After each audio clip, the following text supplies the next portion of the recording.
Shalom! Hoje nós queremos ver um pouquinho sobre a vida do profeta Jonas.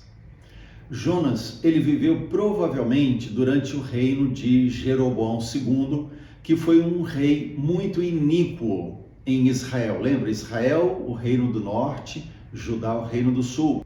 Então lembra, antes de o reino do norte ser levado para o cativeiro e disperso pelas nações pelo Império Assírio, teve o rei Jeroboão II, que foi muito iníquo e não andou nos caminhos do Senhor.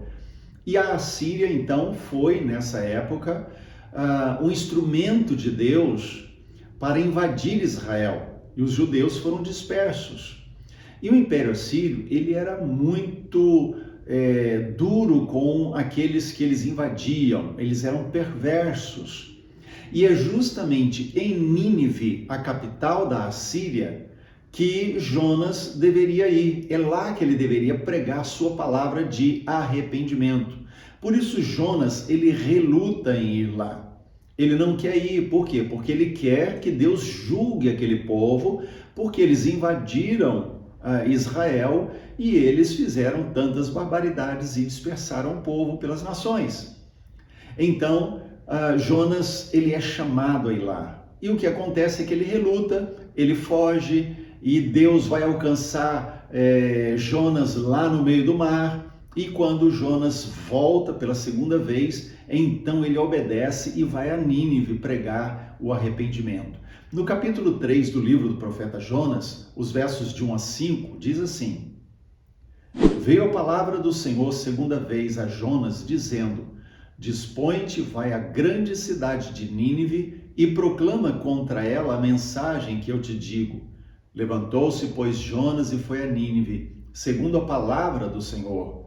Ora, Nínive era uma cidade muito importante diante de Deus e de 3 dias para percorrê-la. Começou Jonas a percorrer a cidade, caminho de 1 dia, e pregava e dizia: Ainda 40 dias e Nínive será subvertida. Os ninivitas creram em Deus e proclamaram um jejum, vestiram-se de panos de saco, desde o maior até o menor.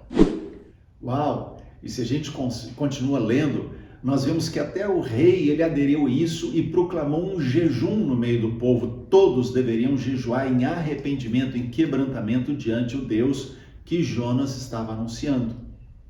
Então veja, Jonas não queria, porque segundo a sua mentalidade humana, o seu critério de justiça humano, tinha que vir destruição para Nínive. Eles tinham feito coisas más, não só com o povo de Israel, mas com muitos outros povos. Eles dominaram os povos da terra naquela época.